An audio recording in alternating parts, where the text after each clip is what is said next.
ఈ సమయంలో దేవుని యొక్క వందనాలు.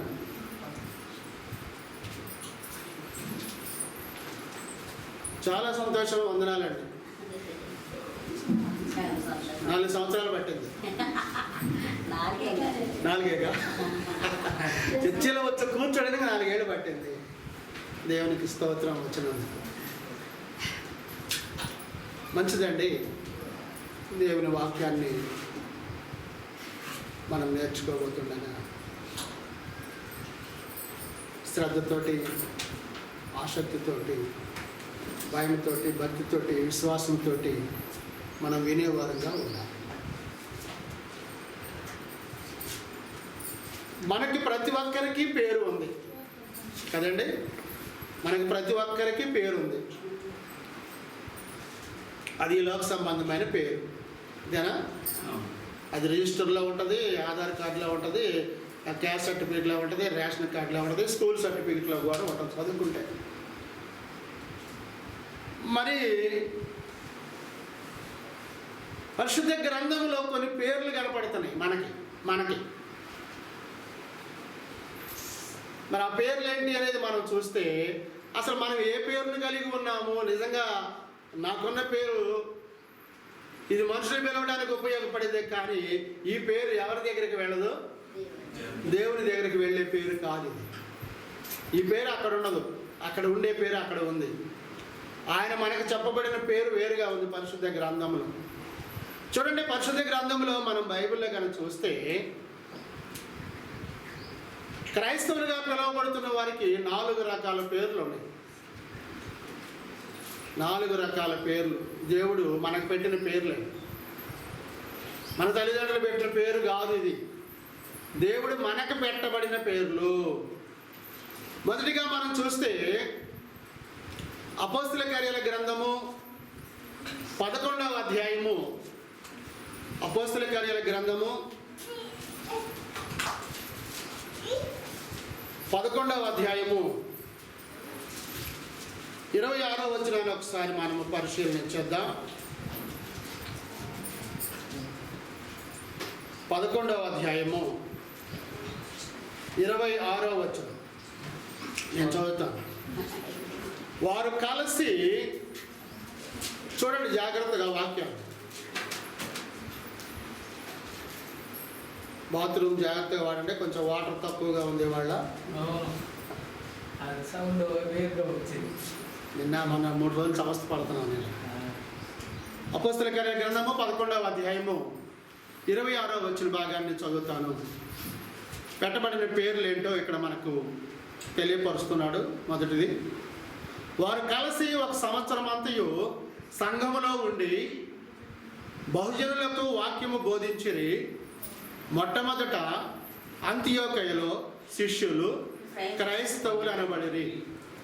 పరిశుద్ధ గ్రంథము వాక్యము విని సంఘములో ఉన్నటువంటి వారికి, బోధించబడిన వారికి పరిశుద్ధ గ్రంథములో మొట్టమొదటిగా పెట్టబడిన పేరు ఏంటంటే క్రైస్తవులు. ఆ చర్చికి రాకపోయినా క్రైస్తవుడు అయిపోతున్నాడు. ఇప్పుడు ఆ కుటుంబము సంఘమును చూడకపోయినా, సంఘం గురించి తెలియకపోయినా వాళ్ళు మేము క్రైస్తవులు అని చెప్పుకుంటారు బయట. కానీ పరిశుద్ధ గ్రంథం అలా చెప్పటం లేదు. ఏం చెప్తుంది పరిశుద్ధ గ్రంథము? వారు కలిసి 1 సంవత్సరం అంతయు సంఘములో ఉండి. సంఘములో ఉన్నారు 20 మనుషులు. వాళ్ళు ఎవరో మనకు తెలుసు. ఎవరండి? పౌలును బర్నబా. వాళ్ళిద్దరూ దేవుని పని చేస్తుంటారు, జత పనివారు వాళ్ళు. వీళ్ళు ఎక్కడికి వెళ్ళారంట? అంతియోకయ అనేటువంటి పట్టణంలోకి వెళ్ళారు, లేక ఒక విలేజ్లోకి వెళ్ళారు. అక్కడ వెళ్ళి వాళ్ళు ఏం చేశారంటే, ఆ ఊర్లో సంఘం ఉన్నది, క్రీస్తు సంఘం అక్కడ ఉన్నది.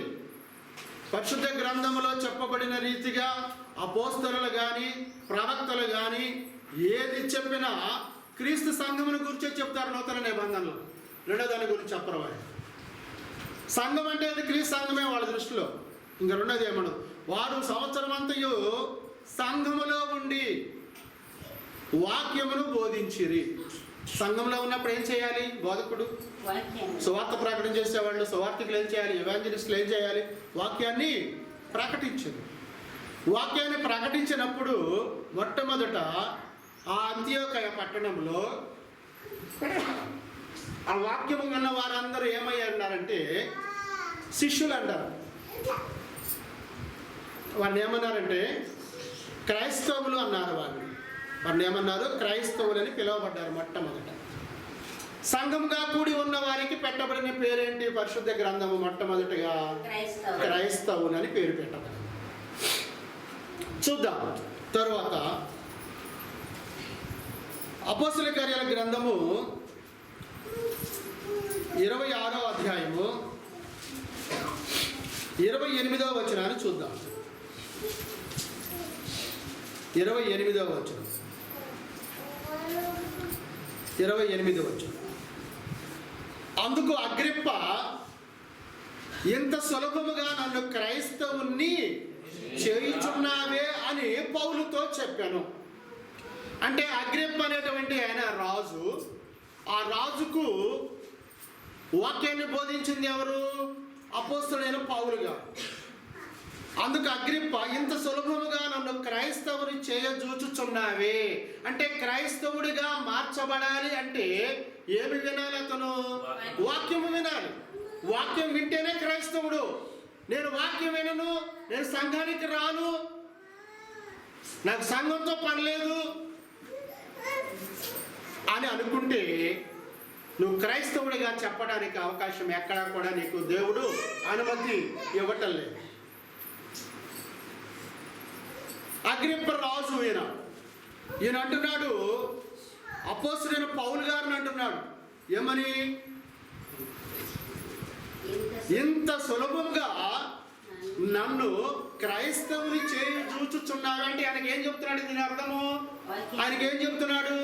రాజుకి ఏం చెప్తున్నాడు అంటే రాజులకును, అధికారులకును, ప్రధాన మంత్రులకును ఏం అవసరమై ఉంది? ఇప్పుడు వాక్యం అవసరమై ఉంది. మరి పరిపాలకులు వాళ్ళకే వాక్యం అవసరమైతే సామాన్యమైనటువంటి నీకు నాకు వాక్యం అవసరం లేదా? దేవుని యొక్క మాట అవసరం లేదా? దేవుని యొక్క మాటకు దూరం అవుతామా మనము? ఒకసారి ఆలోచించండి. అగ్రిప్ప రాజు అంటాడు, ఇంత సులభముగా నన్ను క్రైస్తవుని చేయుచున్నావే అని పౌలుతో చెప్పాను. అంటే వాక్యము వింటే నేను క్రైస్తవుడివి, వాక్యం వినకపోతే నువ్వు సంఘానికి రాకపోతే నువ్వు క్రైస్తవుడని చెప్పుకునే అర్హత నీకు లేదు. మా నాన్న ప్రార్థనకి వెళ్తున్నాడు కాబట్టి మేము క్రైస్తవులమా? మా అమ్మ ప్రార్థనకి వెళ్తుంది కాబట్టి మేమందరం క్రైస్తవులమా? అలా చెప్తుంది ఆ గ్రంథము.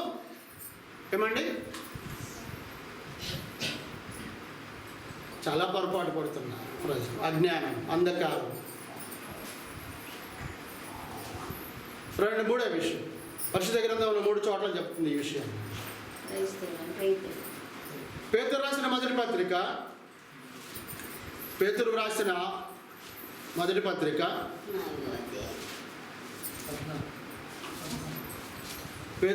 మొదటి పత్రిక 4వ అధ్యాయము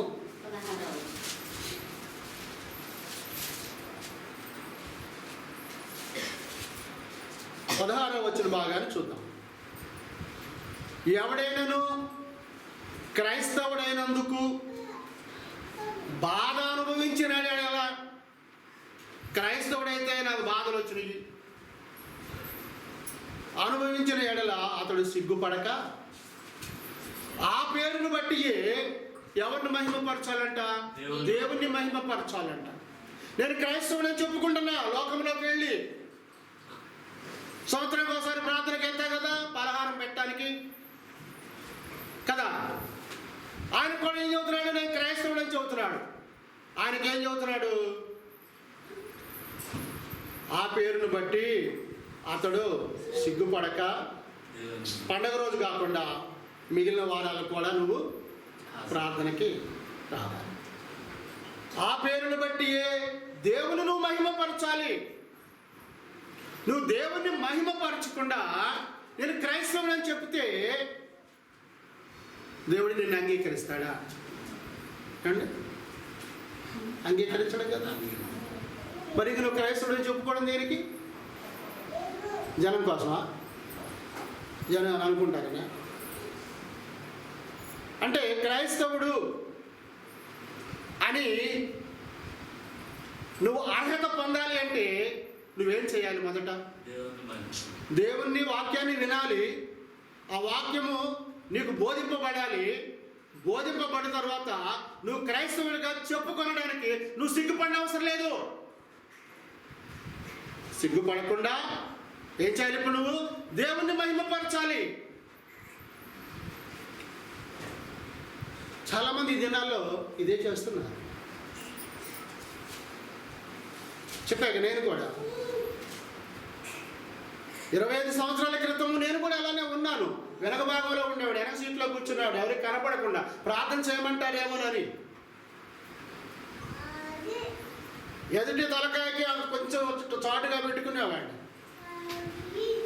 ఎక్కడ ప్రార్థనకు పిలుస్తాడో వేదిక మీదకి రమ్మని, పోడియం దగ్గరికి రమ్మని పిలుస్తారు. ప్రార్థన చేయడం రాదు కదా. కానీ నేను లోకంలో దేన్ని బట్టి నేను చలామణి అవుతున్నాను, క్రైస్తవుడిగా చలామణి అయ్యాను. కానీ ఇప్పుడు అలాంటి పరిస్థితిని నేను కలిగి లేను. ఎందుకని?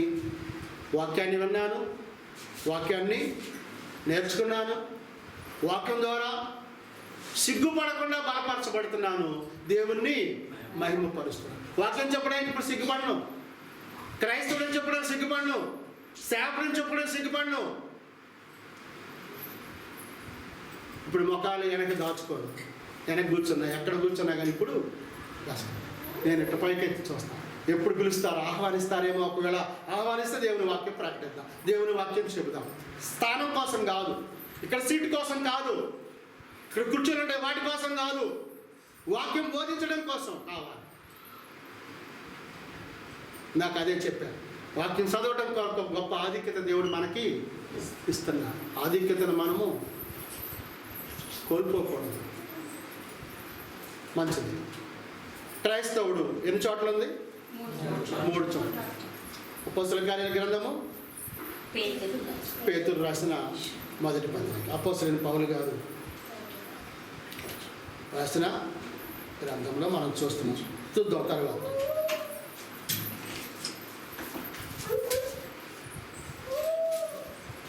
మొట్టమొదటిగా ఇక్కడ క్రైస్తవులని చెప్పబడింది. మనకు పెట్టబడిన పేరేంటి ఇప్పుడు? క్రైస్తవుడు. క్రైస్తవుడు అనే పేరు నువ్వు కలిగి ఉన్నావంటే నువ్వు ఏమి విన్నావు? ఎవరిని మహిమపరుస్తున్నావు? మహిమపరిచే విషయంలో నువ్వు సిగ్గుపడుతున్నావా? ప్రార్థన చేయడానికి సిగ్గు, పాటలు పాడటానికి సిగ్గు, నోరు రాదు.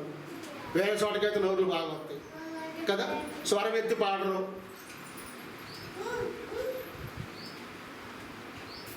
ఎవరైనా పక్క వాళ్ళు వింటారేమో మన స్వరము, మరి వీధిలో మాత్రం వినొచ్చు అందరూ కదా. వీధిలో అందరూ వింటారు కదా. ఎక్కడ? కొన్ని స్థలాలు. సరే, మంచిది. ఇంకొక పేరు పెట్టబడింది పరిశుద్ధ గ్రంథంలో. అదేంటిదో చూద్దాం. అపోస్తలుడైన పౌలు గారు కొరింథీ సంఘానికి రాయబడిన, కొరింథీ సంఘమునకు రాయబడిన మొదటి పత్రికలో మొదటి అధ్యాయం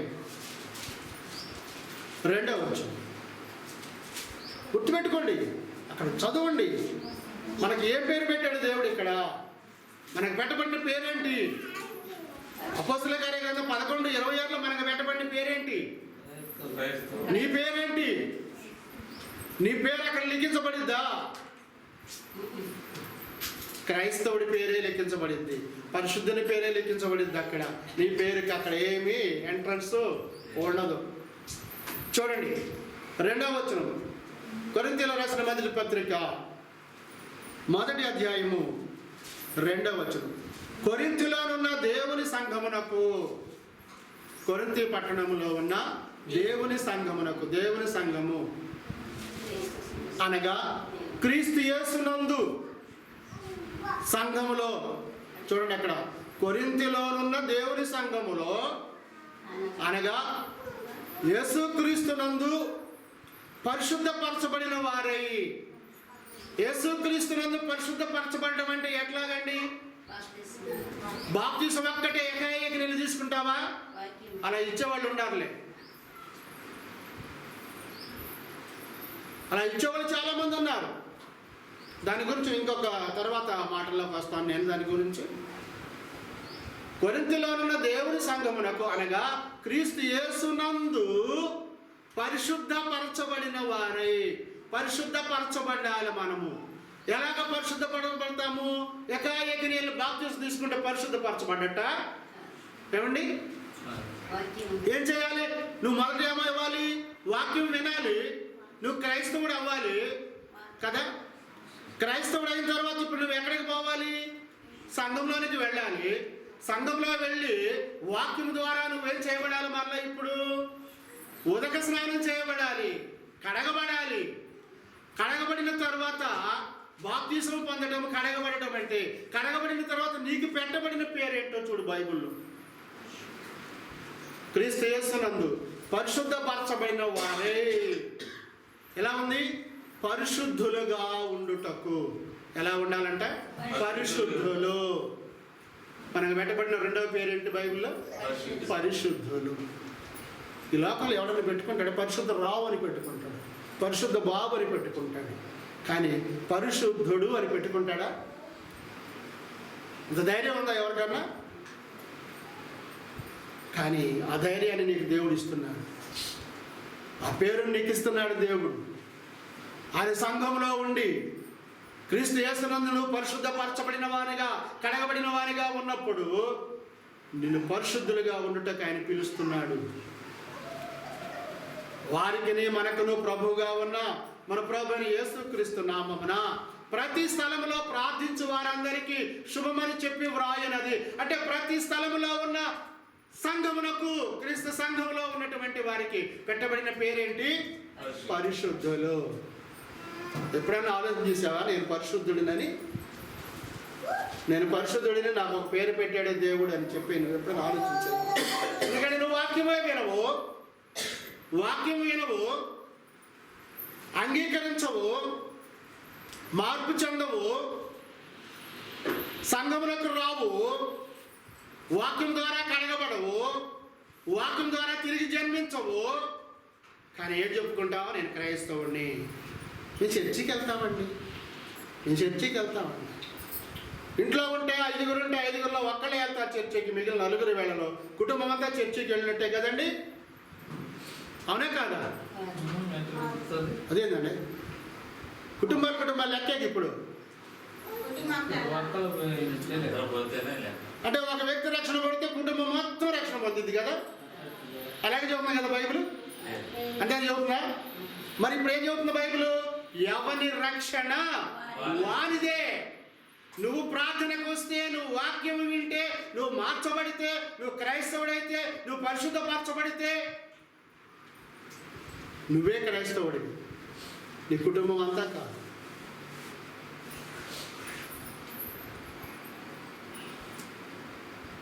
ఇంత లోతుగా మనకి అర్థం కాదంటారా? కాదా? అర్థం కాని మాటలు ఏమైనా ఉండే దీంట్లో?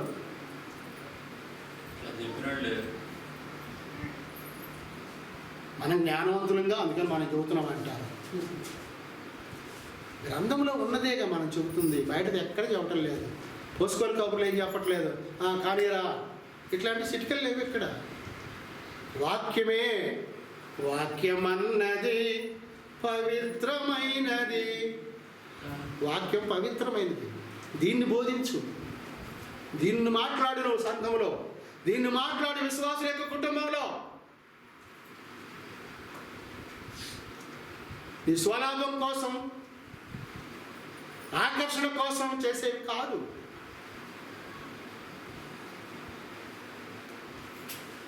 ఎలా పిలువబడ్డారంట? పరిశుద్ధులుగా ఉండుటకు ఎవరు పిలుస్తారు? పాస్టర్ గారా? ఈ పాస్టర్ గారు ఇక్కడ మిమ్మల్ని ఎవరినన్నా పిలిచారా మీ ఇంటికి వచ్చి రమ్మని? పిలిచారా? చెప్పండి, పిలిచిన వాళ్ళు ఎవరు చెప్పండి, ఎందుకు పిలిచిన ఇప్పుడు చెబుతాను. పిలిచిన వాళ్ళు ఎవరైనా ఉంటే పొరపాటున నేను ఎందుకు పిలిచినా కూడా చెబుతాను. గుడికి 99% ప్రార్థనకు వస్తే బాగుంటుంది కదమ్మా అంటా, కానీ నేను మీరు ప్రార్థనకు రండమ్మా అని అన్నాను. ఎందుకని? పాల ప్యాకెట్కి ఎక్కడికి వెళ్తారు? డైరీ దగ్గరికి వెళ్తారు, అంతేనా? అంతేనండి. ఆటో ఎక్కాలంటే ఎక్కడికి వెళ్తారు? ఆటో స్టాండ్కి వెళ్తారు. బస్ ఎక్కాలంటే ఎక్కడికి వెళ్తారు? బస్ స్టాండ్కి వెళ్తారు. రైలు ఎక్కాలంటే రైల్వే స్టేషన్కి వెళ్తారు. దేవుని వాక్యం వెళ్ళాలంటే ఎక్కడికి రావాలి? నువ్వు దేవుని దగ్గరికి రావాల్సిందే. నో ఆప్షన్ ఇక్కడ.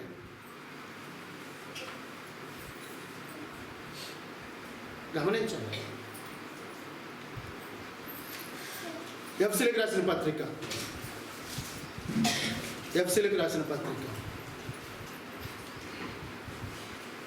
మొదటి అధ్యాయం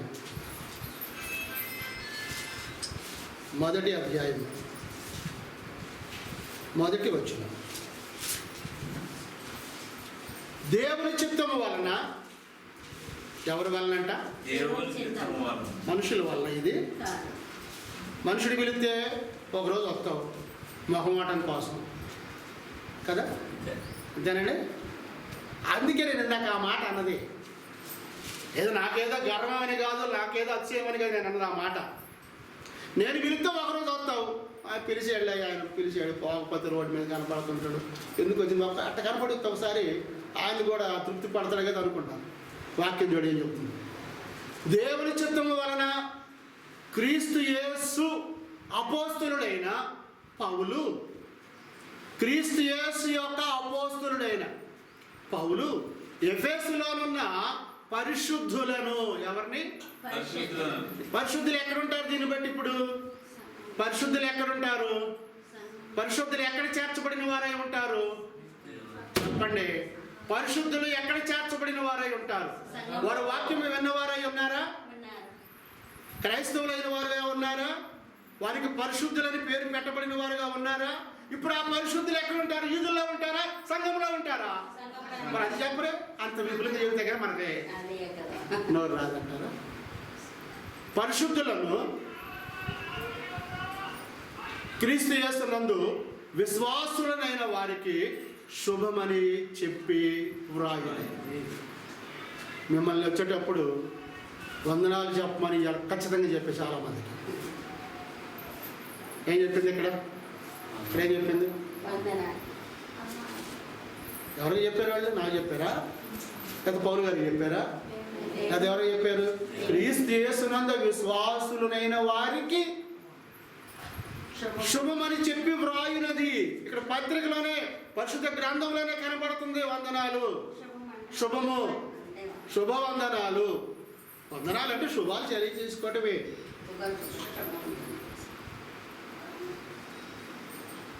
అది యేసులో ఉన్న వారికి అది ఆ ఆధిక్యత దక్కుతుంది అంతే. యేసులో లేని వారికి ఆధిక్యత లేదు. అది మళ్ళీ గుడ్ మార్నింగ్ అన్నా, అవర్ యూ అన్నా, బాగున్నావన్నా అంటారు. మళ్ళీ దాంతో పాటు ఏం చేస్తారు? ఖర్చాలను షేక్ తీసుకుంటారు వాళ్ళు దగ్గరలో అందుబాటులో ఉంటే. ఇక్కడ మనం అందుబాటులో ఉన్నప్పుడు మనం ఏం చేస్తున్నాం? ఇక్కడ శుభాభివందనాలు చెప్పటమే. దేవుని సన్నిధిలోకి వచ్చేటప్పుడు అవి చెప్పకుండా వస్తే నువ్వు దేవునికి శుభాభివందనాలు దేవుని ద్వారా తెలియచేసిన వ్యక్తిగా నువ్వు ఉండవనే విషయాన్ని జ్ఞాపకం చేసుకో. కాబట్టి ప్రియా దేవుని సంఘం, ఈ ఉదయ కాలం మందు నీవు ఏ స్థితిలో ఉన్నావో ఒక్కసారి ఆలోచించి. ఇప్పుడు ఏ స్థితిలో ఉన్నావండి? చెప్పండి. పరిశుద్ధులుగా ఉన్నామా? క్రైస్తవులుగా ఉన్నామా? లేక సంఘానికి వెలుపల ఉన్నామా? క్రైస్తవులుగా ఉండాలి అని అంటే, పరిశుద్ధులుగా ఉండాలంటే నువ్వు వాక్యం ద్వారా పిలువబడిన వ్యక్తిగా ఉండాలి. మాస్టర్ గారిని పిలిస్తే వెళ్ళటం కాదు, నీకు అభిమానం ఉంటే వెళ్ళటం కాదు, నిన్ను వాక్యం ద్వారా పిలువబడాలి. ఆ వాక్యము నీకు హృదయానికి తగలాలి. అందుకంటున్నాడు పౌలు గారు ఫిలిప్పీలకు రాసిన పత్రికలో మొదటి అధ్యాయంలో, ఫిలిప్పీలకు రాసిన పత్రిక మొదటి అధ్యాయం మొదటి వచనం. అక్కడ కూడా ఏమన్నాడు చూడండి. ఫిలిప్పులో ఉన్న క్రీస్తు యేసునందలి ఫిలిప్పులోనున్న క్రీస్తు యేసునందలి సకల పరిశుద్ధులకును ఎక్కడున్నారు వాళ్ళు? దేంట్లో ఉన్నారంట? క్రీస్తు యేసునందు ఉన్నారంట వాళ్ళు. అంటే క్రీస్తు యేసునందు పెట్టబడిన పేరు పరిశుద్ధులు. పరిశుద్ధులు ఎక్కడుంటారు ఇప్పుడు? క్రీస్తు యేసునందు ఉంటారు. పరిశుద్ధులకును, అధ్యక్షులకును, పరిచారకులకును క్రీస్తు యేసు దాసులైన పౌలును తిమోతియును శుభమని చెప్పి వ్రాయునది. పౌలును తిమోతియును శుభమని చెప్పి వ్రాయునది. వచ్చాడా? ఇటు పెట్టి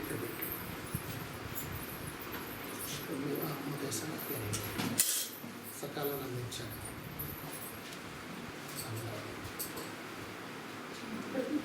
ఎక్కడున్నారంట?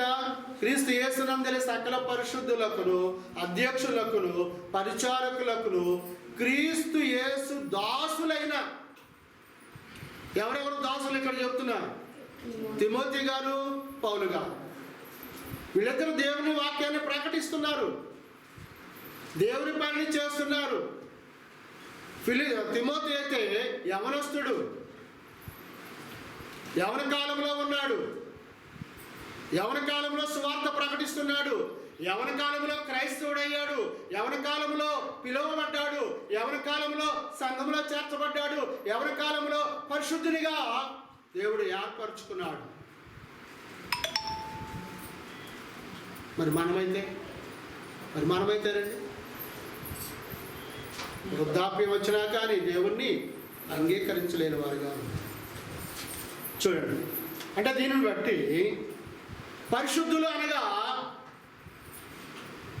ఎవరు? దీన్ని బట్టి ఇప్పుడు పరిశుద్ధులు అనగా ఎవరు? వాక్యం చెప్పారు. పరిశుద్ధులు అంటే ఇప్పుడు ఎవరు? పరిశుద్ధపరచబడిన వారు కదా. అంటే పవిత్రపరచబడిన వారు. పవిత్రపరచబడాలంటే సబ్బా లేకపోతే సర్ఫా ఇంకేదన్నా ఉందా? దీనికన్నా 100% బెటర్ అయింది. క్రీస్తు యేసు యొక్క రక్తము. క్రీస్తు యేసు యొక్క రక్తము ద్వారా పరిశుద్ధులు అనగా పవిత్రపరచబడిన వారు.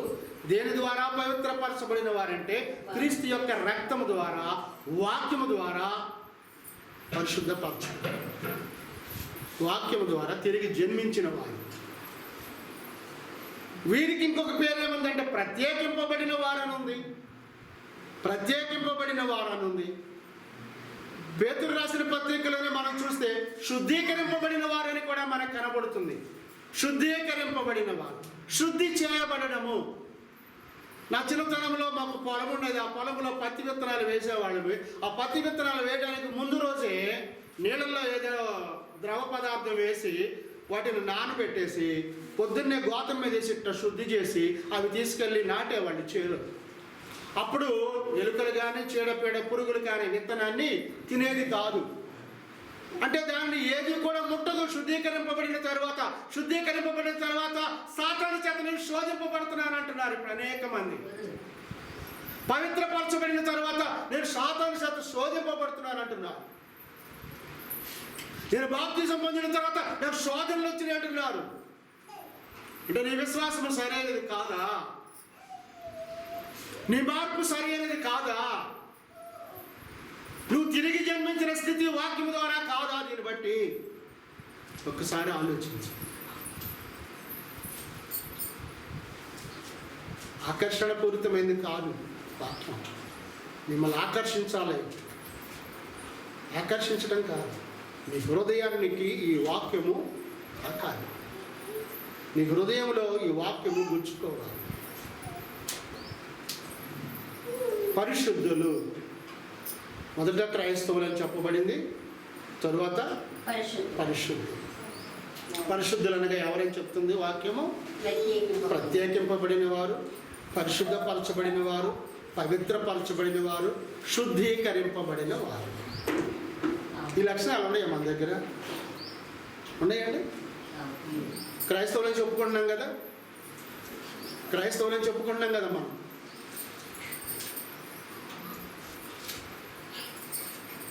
ఎంతవరకు యథార్థత ఉన్నది దీంట్లో? నీకు పెట్టబడిన పేరు వేరు, నువ్వు పిలిచే పేరు వేరు, నువ్వు నడిచే నడత వేరుగా ఉంది.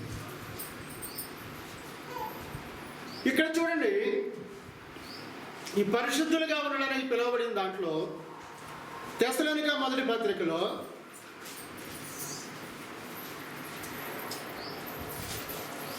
తెస్సలోనిక మొదటి పత్రిక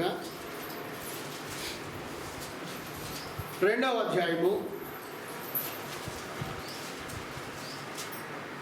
12వ వచనం నుండి 2వ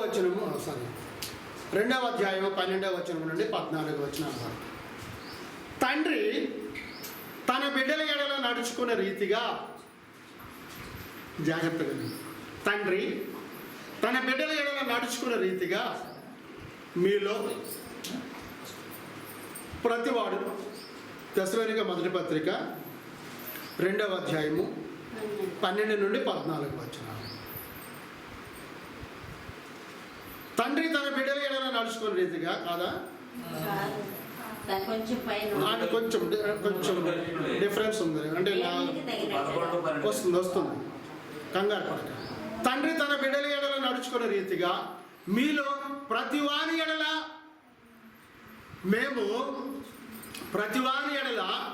మేము నడుచుకుంటామని మీకు తెలియను. ఎవరు వీళ్ళు?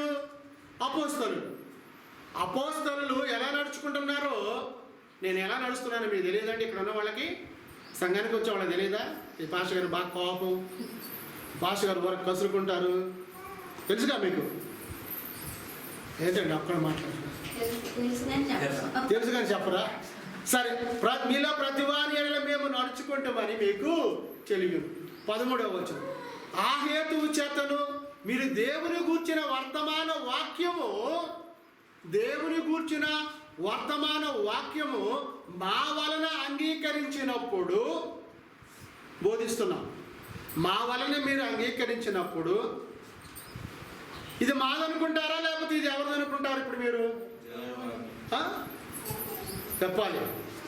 మాదనుకుంటారా ఇది ఎవరిది అనుకుంటున్నారు? అక్కడే ఉంది అన్నమాట. దేవుని గూర్చిన వర్తమాన వాక్యము మా వలన మీరు అంగీకరించినప్పుడు మనుషుల వాక్యమని ఎంచక, ఏమెంచొద్దు మీరు? ఇది ఈయన సొంత కవిత్వంతో చెబుతున్నాడు రా అని మిత్రం అనుకో. ఎక్కడున్నది ఇది? మనుషుల వాక్యం అని ఎంచక అది నిజముగా ఉన్నట్టు అంటే సత్యము. ఆయన వాక్యం ఏంటి? సత్యము. నిజముగా ఉన్నట్టు దేవుని వాక్యమని దానిని అంగీకరించి తిరి కనుక మేమును మానక దేవునికి కృతజ్ఞతాస్తుతులు చెల్లించుచున్నాము. ఆ వాక్యమే విశ్వాసులైన మీలో కార్యసిద్ధి కలుగ చేయుచున్నది.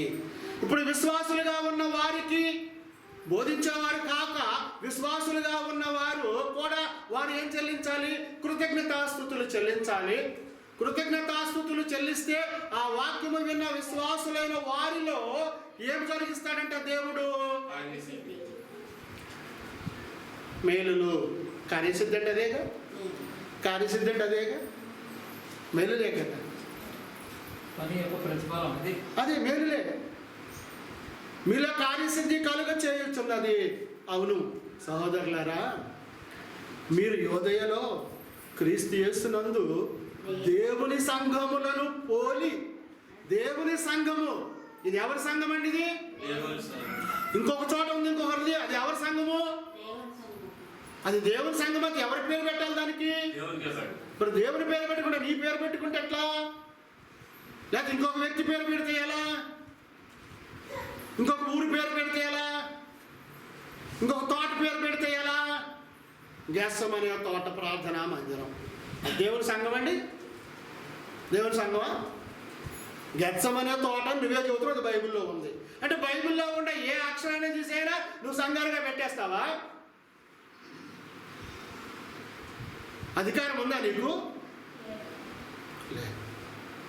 అందుకంటున్నాడు, పరిశుద్ధులుగా ఉండుటకు పిలువబడిన వారు మాత్రమే దేవుని బిడ్డలుగా ఆయన సంఘములో అన్నాడు. సంఘమును పోలి నడుచుకొని వారైతే వారు యూదుల వలన అనుభవించినట్టు శ్రమలే మీరును మీ సొంత దేశములో ఆ యూదులు తమ పాపములను ఎల్లప్పుడూ సంపూర్తి చేయుటకు ప్రభువైన యేసును ప్రవక్తలను చంపి మిమ్ములను హింసించినట్లుగా మనం చూస్తాం. అంటే ఇక్కడ పరిశుద్ధులుగా ఉండుటకు మనం పిలువబడాలి. ఎవరు పిలిచారు? ఇందాకన్నా నేను పాస్ గారు పిలిస్తే వస్తారా ప్రార్థనకి? మరి ఎవరు పిలిస్తే వస్తారు? ఇప్పుడు ఇక్కడ దేవుని వాక్యము నువ్వు వినాలి. ఎక్కడుండి వింటావు అనేది నీ ఇష్టం. అది నీ చెవికి వాక్యము వినపడినప్పుడు ఇక్కడ వాక్యం వినపడుతుంది, నువ్వు రా. అది సత్యమైతే నువ్వు అక్కడే ఉండు, ఆ సత్యాన్ని నువ్వు నేర్చుకో, సత్యములో కొనసాగు. పరిశుద్ధులుగా ఉండటకు పిలువబడి రోమపత్రిక 1వ అధ్యాయము 7వ వచనం.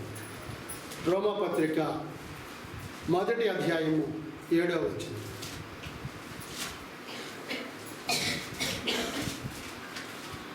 మీరును వారిలో ఉన్నవారై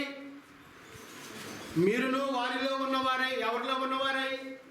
పరిశుద్ధులుగా పిలువబడిన వారిలో ఉన్నవారై యేసుక్రీస్తు వారిగా ఉండుటకు పిలువబడి ఉన్నారు. ఎవరిలో పిలువబడాలంటే మనం యేసుక్రీస్తు వారుగా ఉండుటకు పిలువబడి ఉన్నాము అనే విషయాన్ని మనం గ్రహించాలి. అప్పుడే నువ్వు పరిశుద్ధుడిగా ఉండుటకు పిలువబడిన వ్యక్తిగా ఉంటావు. రెండవ విషయం, ఎఫ్సీలకు రాసిన పత్రిక 5వ అధ్యాయంలో, ఎఫ్సీలకు రాసిన పత్రిక 5వ అధ్యాయము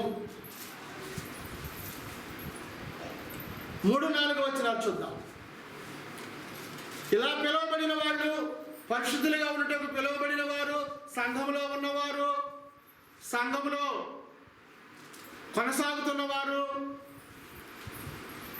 ఎలా ఉండాలో చెప్తున్నాడు. ఇక్కడ ఎలా ఉండాలో చెప్తున్నాడు, ఎలా నడుచుకోవాలో చెప్తున్నాడు. మీలో జారత్వమే కానీ, దగ్గర పెట్టుకోండి, ఇటు వస్తుంటాను. మీలో జారత్వమే కానీ, ఏ విధమైన అపవిత్రతయే కానీ, ఏ విధమైన అపవిత్రత, శుద్ధీకరింపబడిన వాడిలో అపవిత్రత ఉంటుందా? పవిత్రపరచబడిన వాడిలో అపవిత్రత ఉంటుందా? ఇంకా ప్రత్యేకింపబడిన వాడిలో అపవిత్రత ఉంటుందా? ఇప్పుడు దానికి ఏమంటున్నాడు? మీలో జారత్వమే కానీ, ఏ విధమైన అపవిత్రతయే కానీ, లోభత్వమే కానీ వీటి పేరైనను ఎత్తకూడదు.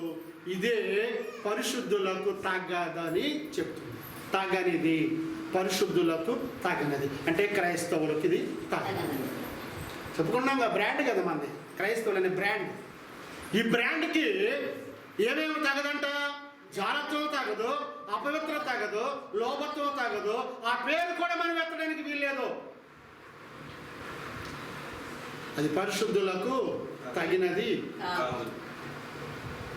రక్షింపబడిన వానికి, క్రైస్తవునికి, సంఘంలో చేర్చబడిన వానికి, పిలువబడిన వానికి ఇది తగదు.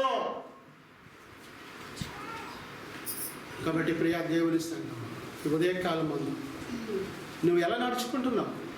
నేను బాప్తీసం పొందాను, సంఘంలో ఉన్నాను, ఆరాధనలో పాల్పొంపులు పొందుతున్నాను, రొట్టె విరుస్తున్నాను, ద్రాక్షరసం తీసుకుంటున్నాను, యేసు శరీరము రక్తమును మనం తీసుకుంటున్నాం.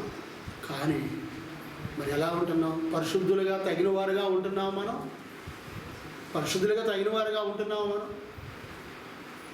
పరిశుద్ధాత్మ దేవుడు అడుగుతున్నాడు మనల్ని ప్రశ్న. ఈ ఉదయకాలం మన సమాధానం ఏంటి? మన సమాధానం ఎక్కడుంది? చూడండి, నేను ఒక మాట చెప్పి నేను ముగిస్తాను.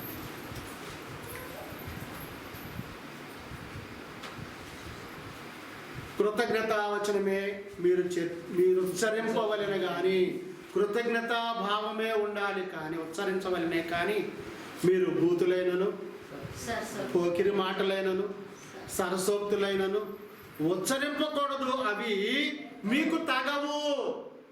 అవి మీకు తగవు. ఎవరికి? ఎవరెవరికి? క్రైస్తవులకి బ్రాండ్ కదా, క్రైస్తవులు అనే పేరు మనకి. ఈ బ్రాండ్ ఉన్న వాళ్ళకి అది తగదు ఈ పని. ఇందాకేమేమి తగదన్నాడు? జారత్వం పనికిరాదు, లోభత్వం పనికిరాదు, అపవిత్రత పనికిరాదు, ఆ పేరు కొండ ఎత్తకూడదు. ఇది పరిశుద్ధినిగా నువ్వు ఉంటే ఇది నీకు తగని పని. ఇవి కనుక కలిగి ఉంటే దానికేమన్నాడు తర్వాత? కృతజ్ఞతావచనమే. ఎవరికి కృతజ్ఞతలు చెల్లించాలి? మనము దేవునికి కృతజ్ఞతలు చెల్లించాలి. ఒక నూతనమైన ఆరాధన దినమును ఈ దినం మనకి ఇచ్చి ఆయన సన్నిధిలో ఆయన ఆరాధించుటకు కూడి వచ్చి ఉన్న మనమందరము ఇప్పుడు ఆయనకి ఏం చెల్లించాలి? కృతజ్ఞతలు చెల్లించాలి. మనము కృతజ్ఞతావచనమే చెల్లించాలి. మీరు ఉచ్చరింపవల్ని కానీ మీరు బూతులైనను పోకిరి మాటలైనను సరసోక్తులైనను ఉచ్చరింపకూడదు, అవి మీకు తగవు. అంటే మన ప్రవర్తన. ఇందాకేంటి? మొట్టమొదటిది ఏంటిది? పవిత్రపరచబడ్డాము, ప్రత్యేకింపబడ్డాము, శుద్ధీకరింపబడ్డాము, పరిశుద్ధులుగా ఉండుటకు పిలువబడ్డాము. మొదటిది పరిశుద్ధులు అనే పేరుకి. రెండవది ఏంటి? పరిశుద్ధులుగా ఉండుటకు పిలువబడ్డాము మనము. మూడవది ఏంటి? పరిశుద్ధులకు తగినట్లుగా మనం నడుచుకోవాలి. చిన్న బిడ్డ తగినట్టుగా నడుచుకుంటుందా? పెద్ద బిడ్డలా నడిచిద్దా? మరి పెద్ద బిడ్డ చిన్న బిడ్డలా నడుస్తుందా? ఉండటానికి అవకాశమే లేదు అది. కాబట్టి నువ్వు రక్షింపబడిన తరువాత, నువ్వు పాపములు ఒప్పుకున్న తరువాత, వాక్యం ద్వారా నువ్వు కడగబడిన తరువాత, వాక్యం ద్వారా నువ్వు తిరిగి జన్మించిన తరువాత నువ్వు పరిశుద్ధునిగానే ఉండాలి. ఇక ఈ లోక సంబంధమైన వాటిలో నువ్వు వేటిలో కూడా నువ్వు ఉంటే అది నీకు తగని పని. తగని పని అంటే ఏంటండి? తగని పని అంటే ఏంటిది? చేయకూడని పని. గుర్తుపెట్టుకోండి. మరి చేయకూడని పనులు ఎన్ని చేస్తున్నాం మనం? ఎన్ని చేస్తున్నాం? అందుకని కొరింథీ పత్రికలో ఏం చెప్తున్నాడు? మొదటి కొరింథీయులకు రాసిన పత్రికలో చూద్దాం ఏం మాట్లాడుతున్నా. ఒక మాట చెప్పి నేను భావిస్తాను. మొదటి కొరింథీయులకు రాసిన పత్రిక 7వ అధ్యాయం మొదటి వచనం. 7వ అధ్యాయం మొదటి. మీరు వ్రాసిన వాటి విషయము, ఇప్పుడు దాకా వ్రాయబడిన వాటి విషయము, స్త్రీని ముట్టకుండుట పురుషునికి మేలు. అందుకని పెళ్లి చేసుకోవాలి చాలామంది. ఏమండి? అటేనా సూపర్ కర్ర నిజమండి. ఇది చాలా జాగ్రత్తగానండి. ఈ మాట ఈ బాగా వినాలి మీరు. ఈ అవసరం. స్త్రీని ముట్టకుండుట పురుషునికి మేలు. బాగుంది. ఇది కూడా వాక్యమే, పరిశుద్ధ గ్రంథంలోదేనండి. ఇది కూడా కాదా? చెప్పండి. పరిశుద్ధ గ్రంథంలోదే కాదా? పరిశుద్ధ గ్రంథంలోదే కదా? మరి వివాహం అన్ని విషయంలో ఘనమైనదిగా, అది కూడా పరిశుద్ధ గ్రంథంలోదే కదా? నరుడు ఒంటరిగా ఉండుట మరి అదేంటి? అది ఎవరు చెప్పారు? ఇది ఎవరు చెప్పారు? చాయిస్ ఎవరిది? చాయిస్ ఎవరిది అండి? ఈ మధ్యకాలంలో నాకు ఎక్కడో తగిలేదు. పెళ్లి చేసుకోవాలి ఎందుకు చేసుకోవాలి అనిపించట్లేదు అన్న. మళ్ళీ అప్పుడు చేసుకోవట్లేదు అనిపించలేదు. బైబిల్లో చేసుకోవద్దన్నాడు కదా, చేసుకోవద్దని చెప్పలే. ఇక్కడ ఈ వాక్యంలో వద్దని చెప్పలేదు అని గుర్తుపెట్టుకోండి. వద్దని చెప్పాడా అమ్మా? వద్దని చెప్పాడా? ఏమని చెప్పాడు? ముట్టకున్నట పురుషునికి మేలు అన్నాడు. అది మేలు కాదనుకుంటే నువ్వు చేసుకోవచ్చు, తప్పేముంది? అక్కడేమో నరుడు ఒంటరిగా ఉండటము ఇష్టం లేదు దేవుని. మరి ఇప్పుడు నువ్వు దేని చేయాలి? రెండు చేయలేదుగా, రెండు కష్టం కదండి. ఇప్పుడు కొంతమంది ఏమంటారు? ఈ వాక్యాన్ని ఎత్తుకుంటారు. ఏది? నేను ఇలానే ఉంటానండి, అలానే ఉంటాను. అలానే ఉంటే నువ్వు ఎలాంటి వానిగా ఉండాలి? క్రైస్తవునిగా ఉండాలి, పవిత్రపరచబడిన వానిగా ఉండాలి, శుద్ధీకరింపబడినగా ఉండాలి కదా? పిలువబడిన వానిగా ఉండాలి. ఇప్పుడు పరిశుద్ధునిగా ఉండాలి. పరిశుద్ధునిగా ఉండి ఎలా ఉండాలి? నీ ప్రవర్తన ఇప్పుడు ఎలా ఉండాలండి? వాక్య ప్రకారం నువ్వు లేదు, నీకు భార్య లేదు అనుకో, లేకపోతే నీకు భర్త లేడు అనుకో, ఇప్పుడు నువ్వు ఎలా ఉండాలి? నీ ఇష్టానుసారంగా ఉండొచ్చా? అది నీకు ఉండగలిగితే నువ్వు మేలుకరంగా నీకు ఉంటుంది. ఉండకపోతే అది నీకు మేలు కాదు. అంటే ప్రవర్తన జాగ్రత్తగా చూసుకోవాలి. వివాహం కాకపోయినా నీ ప్రవర్తన జాగ్రత్తగా చూసుకోవాలి. వివాహం చేసుకున్నా కానీ నీ ప్రవర్తన, నీ కుటుంబము జాగ్రత్తగా నువ్వు చూసుకోవాలి. పేతురు రాసిన మొదటి పత్రికలో చూద్దాం. పేతురు రాసిన మొదటి పత్రిక మొదటి అధ్యాయం 13వ వచనం. కాబట్టి పేతురు రాసిన మొదటి పత్రిక మొదటి అధ్యాయం 13. కాబట్టి మీరు మనస్సు అను నడుము కట్టుకొని, ఎక్కడ కట్టుకోవాలి మనసునంట? నడుము కట్టుకుంటాం మనసుని. దాని అర్థమైంది, ఎక్కడైనా నువ్వు పని చేయాలంటే దేన్ని బేస్ చేసుకొని చేస్తావు? మొదట నీ వెన్నెముక సరిగా లేకపోతే నువ్వు నిలబడతావండి, ఎన్నెము సరిగా లేకపోతే నువ్వు పరిగెత్తుతావండి, ఎన్నెము సరిగా కూర్చోగలుగుతావండి. దాని అర్థం అది. అంటే దృఢంగా. కాబట్టి మీ మనస్సు అను నడుము కట్టుకొని నిబ్బరమైన బుద్ధి గలవారే, అంటే పడిపోయిన వారుగా కాకుండా స్థిరమైన వారుగా, నిబ్బరమైన బుద్ధి గలవారే, యేసుక్రీస్తు ప్రభువారు ప్రత్యక్షమైనప్పుడు, ఎప్పుడు ప్రత్యక్షమవుతాడు ఆయన? ఆయన ప్రత్యక్షత మరలా మనం ఎప్పుడు చూడబోతున్నాము?